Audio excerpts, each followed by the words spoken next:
Welcome again to my channel. This is Trev from Trevessence, and today we are going to be returning to our regular reading of the Bible. Recently, we had taken a pause, and then we had read the book on this foundation that was set in Persia with the story about Nehemiah, and so we had gone back and read the books of Ezra and Nehemiah. So now we are going to go back to reading the book of Deuteronomy, and that's where we were with the Pentateuch, because we have been coming from Genesis. We are on to Deuteronomy now, so we are going to continue. We are on to Deuteronomy chapter 19. So if you have your book Bible or your Google Bible, go ahead and take it out so you can follow along. Because what we are trying to do here is to read the Bible for ourselves, page by page, chapter by chapter, because the Bible has so much influence on our lives, and many of us have never read the Bible at all for ourselves. We just listen to whatever the preachers say. Somebody says this is what the Bible says, and we just believe it and keep moving. But my objective here is for us to read the Bible for ourselves and understand it on a layman's point of view, and get additional context wherever we can, so that we can have an understanding of what it is really that we are following. Okay? Here we go. Oh, Delia's in the house. Welcome, Day. How are you doing, my love? Good to see you as always. You've been on my mind enough, I hope everything is great with you, my darling. It's almost midday for you already, or midday already. Yeah. So here we go, guys. Deuteronomy chapter 19. When the Lord thy God hath cut off the nations, whose land the Lord thy God giveth thee, and thou succeedest them, and dwellest in their cities and in their houses, thou shalt separate 3 cities for thee in the midst of thy land, which the Lord thy God giveth thee to possess it. Thou shalt prepare thee a way, and divide the coast of thy land, which the Lord thy God giveth thee to inherit, into 3 parts, that every slayer may flee thither. And this is the case of the slayer, which shall flee thither, that he may live. Whoso killeth his neighbor ignorantly, whom he hated not in time past. When a man goeth into the wood with his neighbors to hew wood, and his hand fetcheth a stroke with the axe to cut down the tree, and the head slippeth from the heave, and lighteth upon his neighbor, that he die, he shall flee unto one of their cities and live. You hear that, guys? So here is another one of the laws given to Moses. If you go with your neighbor into the woods to cut wood, and while you're using the axe flies off the handle, knocks your neighbor, hits your neighbor down, and your neighbor dies, you are supposed to flee to a city. You can't continue living among your people knowing that you have caused the death of somebody, but it was an accident. So it didn't say that you should be jailed for it. He said you should flee and go live in another city. All right, let's continue. Lest the avenger of the blood pursue the slayer, while his heart is hot, and overtake him, because the way is long, and slay him. Whereas he was not worthy of death, inasmuch as he hated him not in time past. Wherefore I command thee, saying, thou shalt separate 3 cities for thee. And if the Lord thy God enlarge thy coast, as he hath sworn unto thy fathers, and give thee all the land which he promised to give unto thy fathers, if thou shalt keep all those commandments to do them, which I command thee this day, to love the Lord thy God, and to walk ever in his ways, Then shalt thou add 3 cities more for thee beside those 3, that innocent blood be not shed in thy land, which Lord thy God giveth thee for an inheritance. And so blood be upon thee.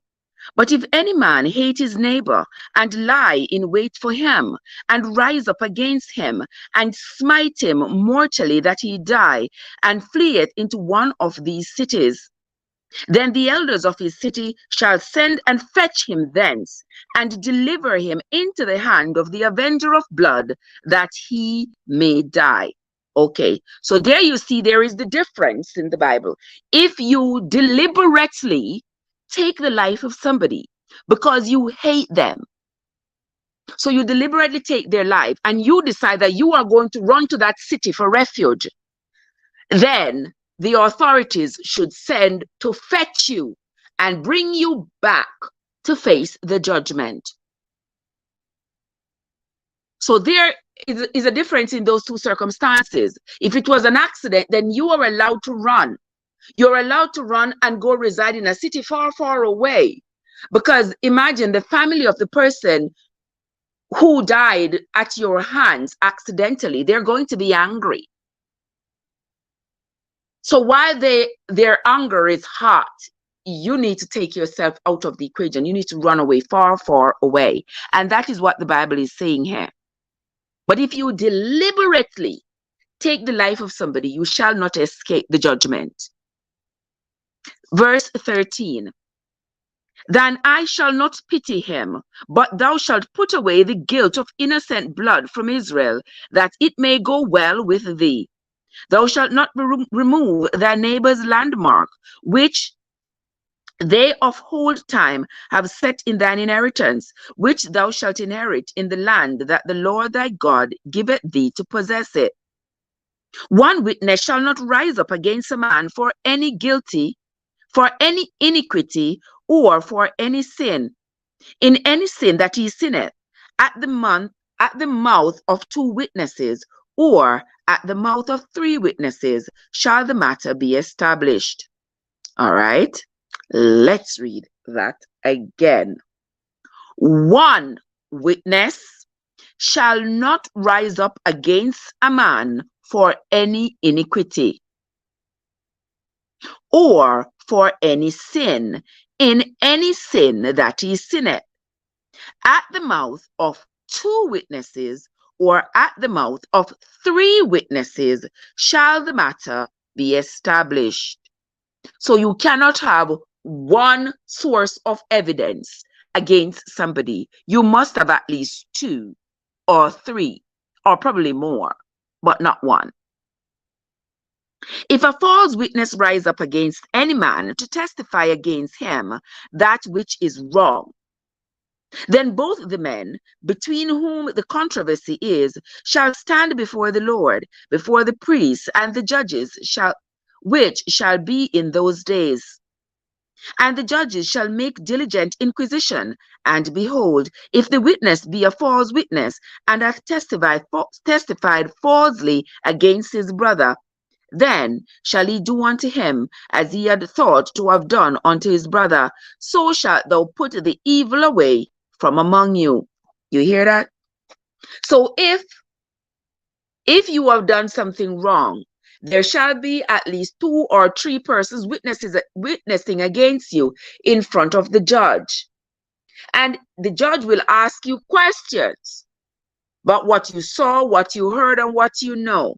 And if it is found that you are presenting false witness, then whatever punishment the quote-unquote offender would have gotten, you shall get that punishment. If only we live, you know, so many of us would be alive today, and at the same time, so many of us would be dead. So many of us would be, you know. Verse 20, and those which remain shall hear and fear, and shall henceforth commit no more any such evil among you. 21, verse 21. And thine eyes shall not pity, but life shall go for a life, eye for an eye, tooth for a tooth, hand for an hand, and foot for a foot. I didn't say it, the Bible said it. So it is obvious that in our culture, we pick and we choose what we are going to follow in the Bible. People pick and choose what they're going to. Oh, the Bible said this. I don't want to hear anybody tell me, oh, the Bible said this and the Bible said. The Bible says a lot of things that you ain't follow. Here in the book of Deuteronomy, chapter 19 to be exact, and verse 21, it says, a life for a life, an eye for an eye, a tooth for a tooth, a hand for a hand, and a foot for a foot. Okay?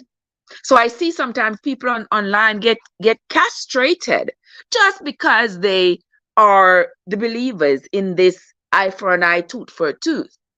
And people say, oh, it's so cruel. Oh, you're so cruel. I believe the Bible is more practical than cruel, because we wouldn't have the need for so many prisons.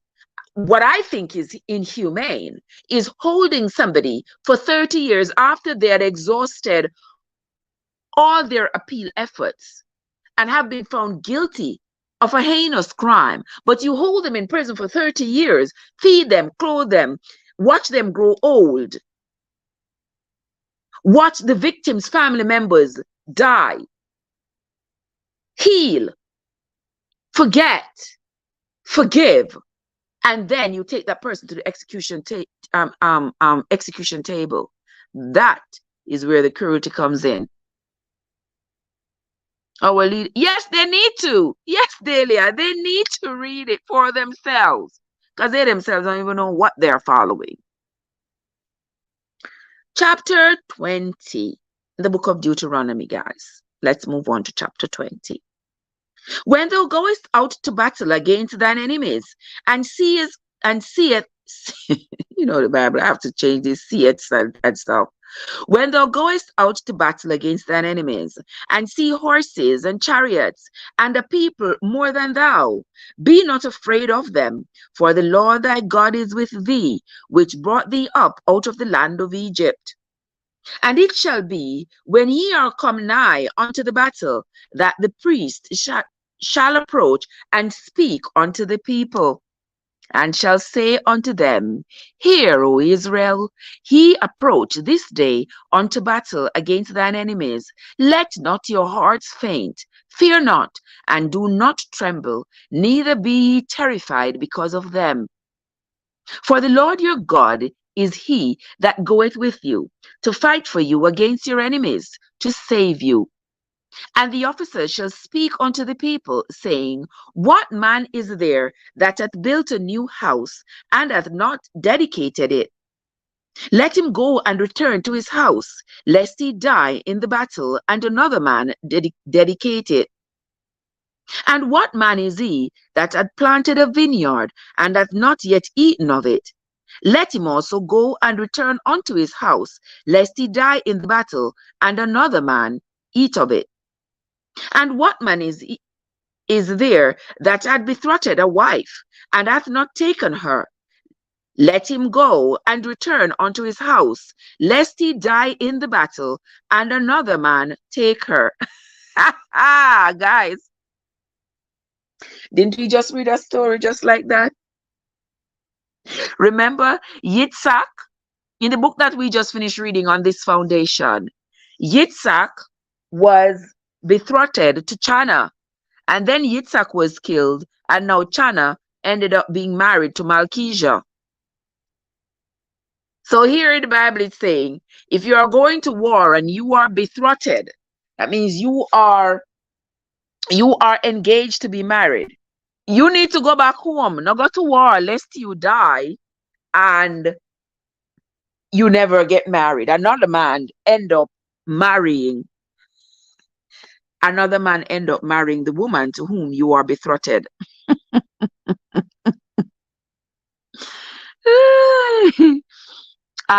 Delia says 30 years. Yes, it does. I think it's unbelievably cruel to keep somebody that long and then turn around and execute them for a crime they committed 30 years prior. I think they should hit the iron while it's hot as soon as you are being, and a lot of times these convictions are clear cut. Like, people have seen you, DNA tests have proven you guilty, all these other things, and yet they drag out and try to circumvent the law, and it just becomes such a circus. You hear what the Bible says: do not let your heart garner pity. Do not let the pity that comes to you for this individual cause you to not do the right thing. Let us continue. We are on to verse 8 of chapter 20 of the book of Deuteronomy.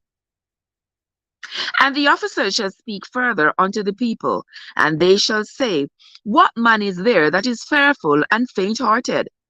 Let him go and return unto his house, lest his brethren's heart faint as well as his heart. And it shall be, when the officers have made an end of speaking unto the people, that they shall make captains of the armies to lead the people. When thou comest nigh unto the city to fight against it, then proclaim peace over it.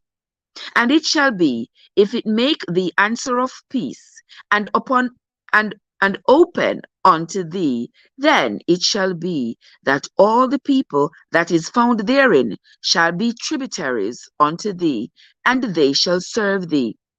And if it will make no peace with thee, but will make war against thee, then thou shalt beseech it. And when the Lord thy God hath delivered it into thine hands, thou shalt smite every male thereof with the edge of the sword. But the women, and the little ones, and the cattle, and all that is in the city, even all the spoil thereof, shalt thou take unto thyself, and thou shalt eat the spoil of thine enemies, which the Lord thy God hath given thee.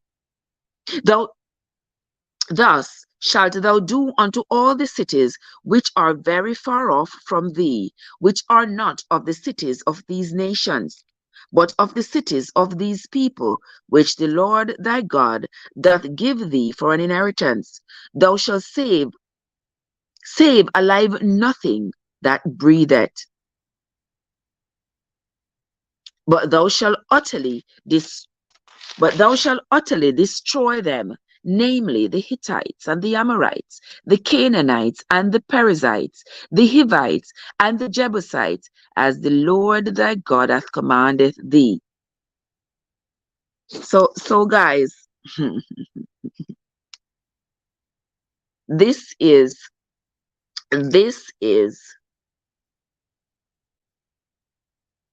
mixed. These instructions are mixed right here. At first, it is talking about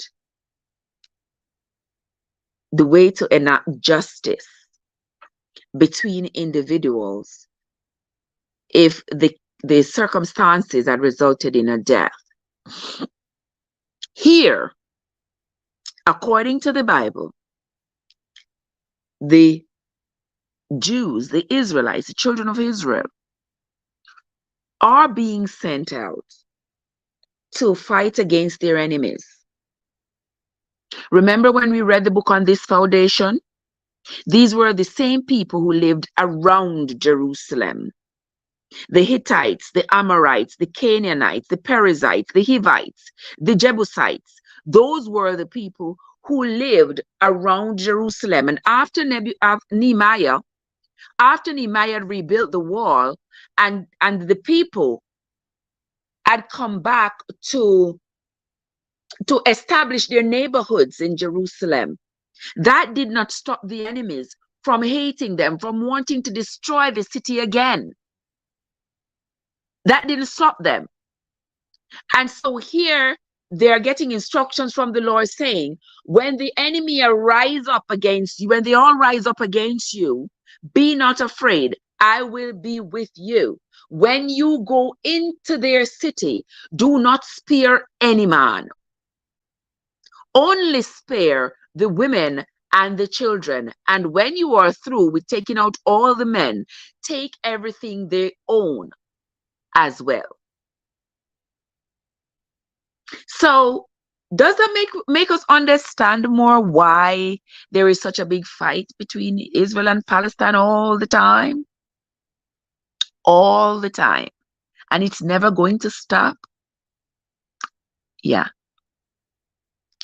And so for those of you who don't understand when the Bible right here is talking about the city of Jerusalem, you might want to go read the book of Nehemiah. And then you will understand why the Bible is talking about these people being the enemy of the children of Israel. Let us continue. Verse 18. That they teach you not to do after all their abominations, which they have done unto their gods, so should ye sin against the Lord your God. When thou shalt besiege a city a long time, in making war against it to take it, thou shalt not destroy the trees thereof by forcing an axe against them. For thou mayest eat of them, and thou shalt not cut them down, for the tree of the field is man's life, to employ them in the siege. So he's saying, he's giving instructions to the children of Israel. So when you go in those cities to fight the enemy, don't just chop down the trees, because you're going to need the trees. You're going to need to eat food off the trees. So don't just chop the trees down. Use them as cover.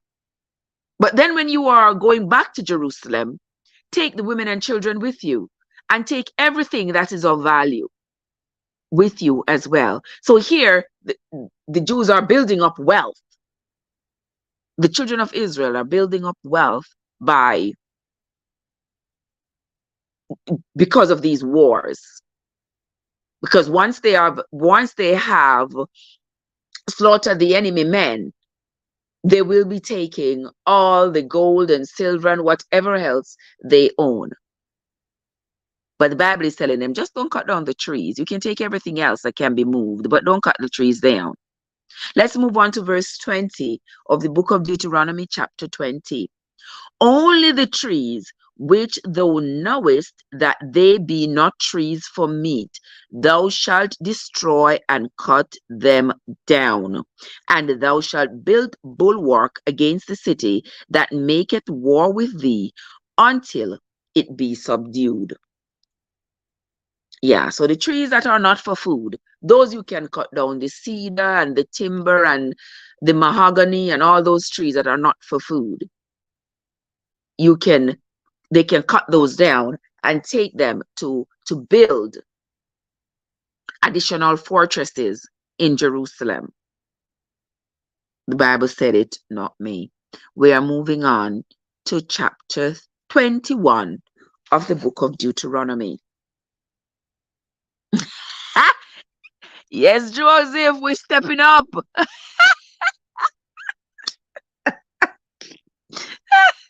Joseph married me up last night, you know. Joe, you're not easy. You are so much fun. You're not easy. We are moving on.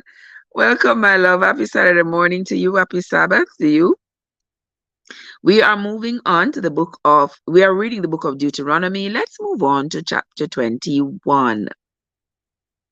If one be found slain in the land which the Lord thy God giveth thee to possess it, lying in the field, and it be not known who hath slain him, then thy elders and thy judges shall come forth, and they shall measure it unto the cities which are round about him that is slain. And it shall be that the city which is next unto the slain man, even the elders of that city shall take a heifer which hath not been wrought with, and which hath not drawn in the yoke. And the elders of that city shall bring down the heifer unto a rough valley, which is neither eared nor sown, and shall strike off the heifer's neck there in the valley. And the priests, the sons of Levi, shall come near, for them the Lord thy God hath chosen to minister unto him, and to bless in the name of the Lord. And by their word shall every controversy and every stroke be tried. And all the elders of that city that are next unto the slain man shall wash their hands over the heifer that is beheaded in the valley. And they shall answer and say, Our hands have not shed this blood, neither have our eyes seen it. Be merciful, O Lord, unto thy people Israel, whom thou hast redeemed, and lay not innocent blood unto thy people of Israel's charge, and the blood shall be forgiven them. So if someone is found slain and nobody has seen who slain them, nobody knows who, then the city beside which the man is found, the elders of that city are going to have to be brought together. They're going to get a heifer that has not been yoked yet, meaning that heifer has not had a child, has not had a calf yet. That heifer has not been yoked yet, has not been used to plow the field, have not been with a bull yet. So they should take the head off that heifer. They used a lot of heifers back then for all kinds of sins. And all the men should wash their hands in the blood and say the prayer that they were not guilty. They are not the ones responsible for this person's death. They have to take that oath. Verse 9 says, So shalt thou put away the guilt of innocent blood from among you, when thou shalt do that which is right in the sight of the Lord. When thou goest forth to war against thine enemies, and the Lord thy God hath delivered them into thine hands, and thou hast taken them captive, and seized among the captives a beautiful woman, and hast a desire unto her, that thou wouldest have her for your wife. Then thou shalt bring her home to thy house, and she shall shave her head and pare her nails. Oh, okay. Okay, let's read that again. Now, when this they're talking about is when you go into your enemy's land. If you see a woman, a beautiful woman, and you have desire for her to take her as your wife, then you shall take her home to your house, and she shall shave her head and pare down her nails. That means she shall cut her nails short. Verse 13 says, And she shall put the raiment up of her captivity from off her, and shall remain in thine house, and bewail her father and her mother a full month. And after that thou shalt go in unto her, and be her husband, and she shall be your wife. Hey, Joseph, come for me. Let me get to shave my head and trim my nails. You all hear this, guys? You go into the enemy's land. You're supposed to not harm the women and the children. The men, however, are fair game for the slaughter. They should take back with them the women and the children and every other possession that is of value. The trees that bear fruits, they should not cut those trees down. But the trees that do not bear fruit, cut them down, bring them back with you to Jerusalem, use them as fortifying material, use them to do whatever. And also, if you go in the enemy's land and you see a beautiful woman and you desire for her, take her with you, take her home with you. So here I'm having conflict, because remember when we were reading the book of Nehemiah, that it repeatedly said that they should not take off a wife from amongst their enemies, from amongst the Gentiles. So where are we going back and forth with this? You see what I'm saying? In Nehemiah that we read last week, it spoke about them not being unequally yoked, not taking on a wife from amongst the Gentiles, from amongst the enemies. And here in Deuteronomy, it is saying, if you see a beautiful woman, take her home, have her put on the clothes, your kind of clothes. So if she was dressed in the clothes of her tribe, now you should let her put on the clothing from your tribe. Now that she's going to be your wife, she should at least look like you want her to look. She should look now like one of the women of the children of Israel, right? And you're going to keep her with you for a month as she bewails her mother and her father. She convinces her mother and her father that, yes, she's going to be with you. She's going to be your wife. And after a whole month, you shall go in unto her, and she is now your wife, and you are her husband. Verse 14. And it shall be, if thou have no delight in her, then thou shalt let her go whither she will. But thou shalt not sell her at all for money. Thou shalt not make merchandise of her, because thou hast humbled her. So if after you go in unto her, you don't like what you find, you don't like what you found. So, Father Jesus. So if after you have taken her for your wife, you don't like what you see, you don't like what you found. I mean, you have gone in unto her now, and no, so I think so you're the right person for me. I like how this feel. I like this. I think you have done the do before, whatever the case may be. You cannot sell her. You cannot benefit from her financially. You can only bring her back from when she came. So you're going to hand her back to her parents, hand her back to her tribe. Verse 15.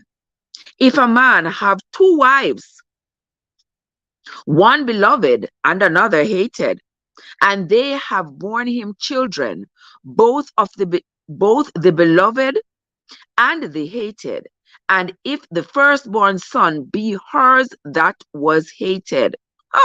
Guys, you all remember, we had read in earlier readings, we read the story of Rachel and her sister Leah, how Jacob had worked for his uncle Laban for 7 years to get Rachel, because Rachel was the one he loved. But because Leah was not married, Leah had a cast eye, had a funny eye.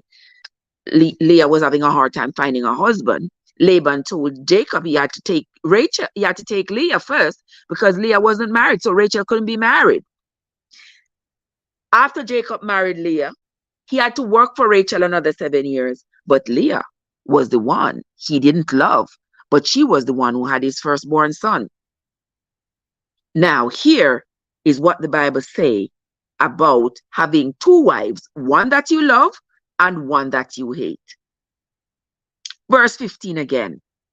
If a man have two wives, one beloved and another hated, and they have both borne him children, both the beloved wife and the hated wife, and if the firstborn be hers that was hated, then it shall be, when he maketh his sons to inherit that which he has, that he may not make the son of the beloved firstborn before the son of the hated, which is indeed the firstborn. You hear that? All right. Since the Bible have a lot of hated and est and ed at the end of the words, let me just break that down for you. Here the Bible is saying, if a man have two wives, one that he loves and one that he hates, and the two wives have children for him, but the wife that he hates is the one that has his firstborn son, he cannot give the inheritance that is supposed to be for the firstborn son to the son of the wife he loves, because that son was not the firstborn. It must go to the firstborn, regardless of which of the wives have given birth to the firstborn son. That's what that is saying. Verse 17. But he shall daily as the river.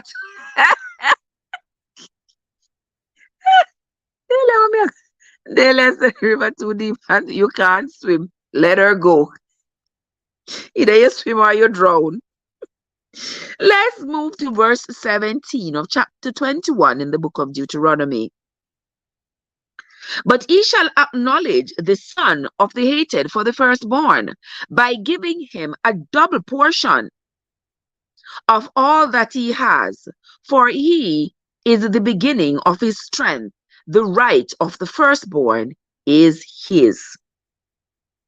If a man have a stubborn and rebellious son, which will not obey the voice of his father or the voice of his mother, and that, when they have chastised him, will not hearken unto them, then shall his father and his mother lay hold on him, and bring him out unto the elders of his city, and unto the gate of his place.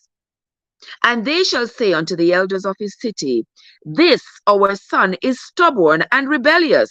He will not obey our voice. He is a glutton and a drunkard. And all the men of his city shall stone him with stones, that he die.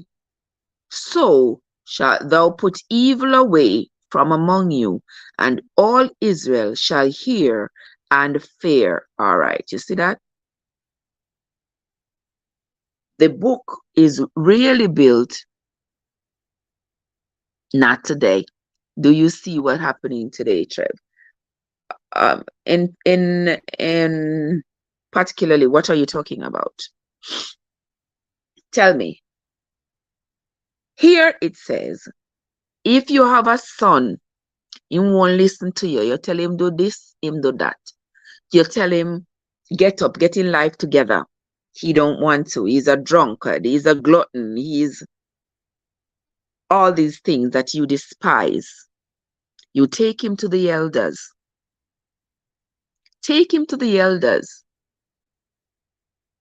and make them stone him to death. Really? Really? This is what the Bible is instructing people to do. Okay? So here we come and we say, oh, we're not going to do that these days. But then when you say to them, oh, you pick and choose from the Bible what you're going to do and what you're not going to do, people say, oh, no, we're following the Bible to a T, word for word. I dare you to follow the Bible to the T. I dare you to follow the Bible to the T and see if you're dead at prison. Okay? Just for that, just for him not getting his life together, he's supposed to be stoned to death. Really? Let us continue. And if a man have committed a sin worthy of death, and he be to be put to death, and thou hang him on a tree, his body shall not remain all night upon the tree, but thou shalt in any wise bury him that day, for he that is hanged is accursed of God, that thy land be not defiled, which the Lord thy God giveth thee for an inheritance. You see where this come from? You all see where this thing come from, this hanging on a tree thing? Now you tell me, don't you all believe colonialists, former slave masters and all, don't you believe that they had read the Bible? Because a lot of the things that they did back then were in fact Bible-based, and many people didn't really know that. And no wonder they never wanted slaves to read the Bible. Have you ever read a history book where they talk about having hung people? and taking them down and burying them the same day? Do you hear the Bible just saying it? Let's read verses 22 and 23 again. And if a man have committed a sin worthy of death, and he be to be put to death, and thou hang him on a tree, his body shall not remain all night upon the tree, but thou shalt in any wise bury him that day, for he that is hanged is accursed of God. That thy land be not defiled, which the Lord thy God hath given thee for an inheritance. So, if you are hung, you are cursed. You are cursed. If you have done something so horrible that society has to hang you on a tree, you are cursed. Whoever is hung on a tree is cursed. Can you now see the mental coaxing that went on back then by pale people putting black people on these trees to prove to their children, to mentally manipulate the younger ones in their society that these people are bad, that these people deserve to be hung, that when these people are hung on a tree, it proves that they are cursed by God. Nothing on this earth is new, my friend. Nothing is new. It's just that the things that are coming up in today's society are coming up in different fashions than they came up years and years and years ago. But nothing is new. We are going to continue reading the book of Deuteronomy. When we meet again tomorrow, we will move on to chapter 22. Once again, I want to say thanks to everybody who came into the live this morning. I sincerely appreciate you all. I hope you all hit the like button and share out the stream. Dalia and Joseph, and I believe Winsome and Cod are somewhere in the background, and others who are silent listeners, just looking in but not saying a word. I sincerely appreciate each and every one of you who have come into the live. I want to say thank you so much for coming, and I hope that as we go through this journey of reading the Bible together, that we will learn more than we will not. And we will understand more why our laws of today are the way they are. And we can see all the controversies that exist in the Bible itself. And maybe as we read along, we will get an understanding as to why these controversies exist and what is the final answer for our generation. For us as a people, what is the final answer from the Bible for our lives? That is going to be it from me for today, my friends. Until next time, this is Trev from Trevessence, where your journey matters. See you later, guys.